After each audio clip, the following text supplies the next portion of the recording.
Hey guys, thanks for tuning in to another video on ForgottenWeapons.com. I'm Ian McCollum, and I think we're out here at Kasserine Pass today, or maybe just the Arizona shooting range in the summer, but it's kind of toasty.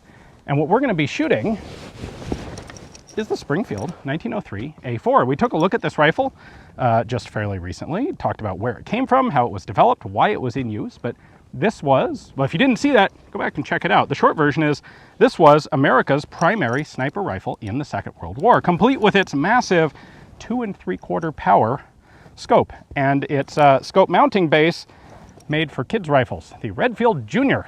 Nothing is going to inspire more confidence than that in a military sniper rifle. So we're going to see how it actually performs for me today. I've got two targets out here. I have a Texas Star, so we'll see if I have any hope of knocking plates off once they get spinning. And I've got a mini Mozambique at about 125 yards. If I hit the head portion of that, it'll fall down. If I hit the chest center, it'll reset the head. So we're going to have a good time with this, I hope. Let's give it a whirl.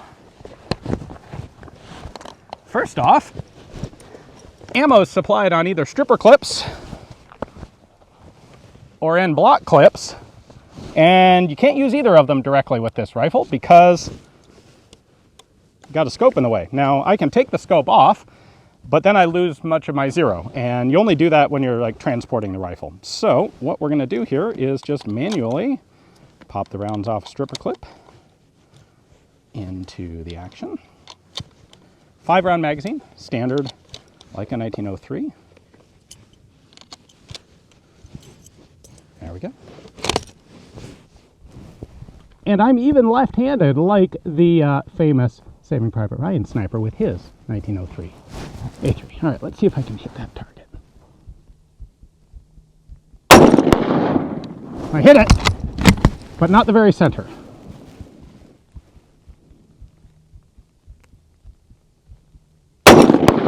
There we go. Not too shabby. If I can get the head and knock it back down.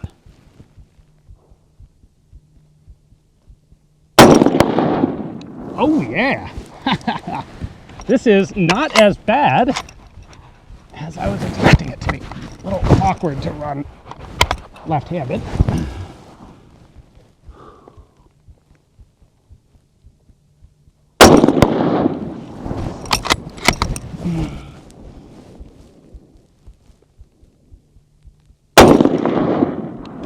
Off to the side of the head. A couple thoughts here. First off, the eye relief is nice. I didn't have to adjust my head forward or backward at all. It just kind of worked. So that's always a fun happening because it doesn't always work that way. Magnification is good enough at this range, which is not particularly far. This scant C stock, not great. It's a little bit better than a standard straight wrist stock. The interesting thing here is these snipers were supposed to be the 1903A1 pattern, which had a full semi-pistol grip stock. The problem was there were a tremendous number, like hundreds of thousands, of existing stock blanks for straight-wristed 1903s that were already in storage when they got around to making these guys in World War II. And it didn't really make sense to manufacture a bunch of new stocks when you already had some. So they did is they took those stock blanks and they cut as much of a pistol grip as they could with them, but it was still a blank that wasn't intended to have a pistol grip. So you didn't get the whole thing. You got what is referred to in the collector's circles as a scant Type C. Type C was the full grip. This is a scant C. It's got a little bit of a pistol grip. And it helps, but it's not as good as it could be.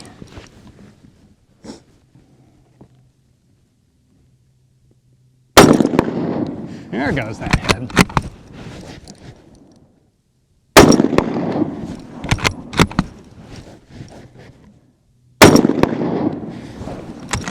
Doing pretty well there, if I may say so myself.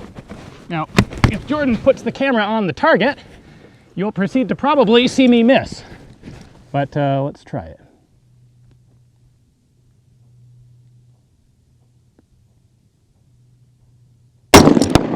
Hey, there we go. Reset the head and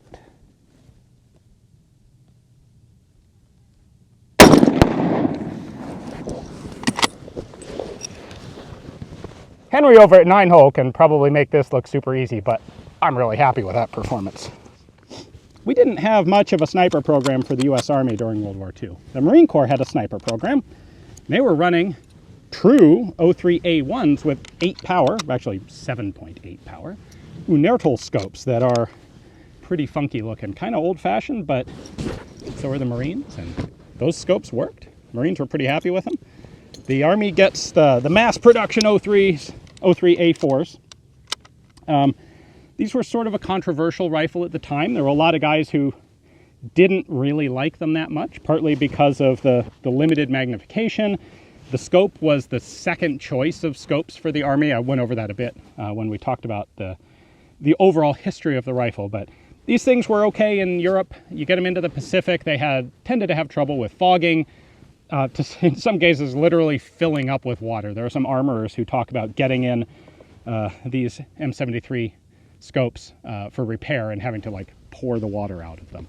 Yeah, that'll give people a bad impression. And frankly, in the Pacific, there weren't a lot of battlefields where a scoped sniper rifle was all that useful. There were a few of them, but many of the islands were just too small, too tightly packed with jungle for something like this to be all that useful. All right, shall we try that Texas Star? I've only got 5 rounds. I'm not going to be reloading this very quickly, so let's see if I can maybe get 5 hits with 5 rounds as a proper sniper should.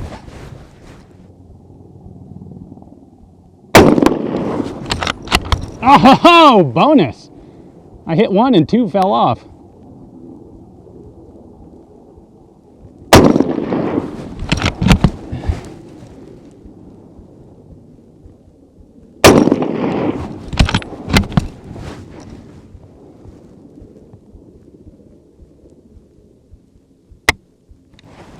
Do it again.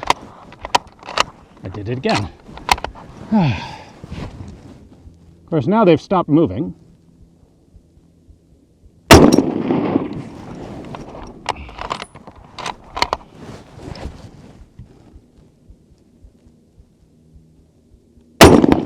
There we go. All right. Get some more ammo. I can't end this with plates still on there. Be nice if I could use a full stripper clip here.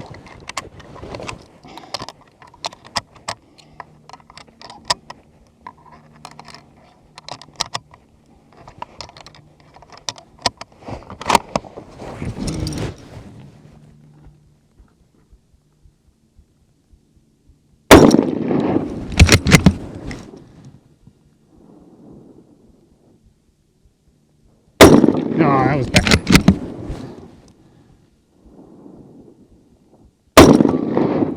I hit the stand.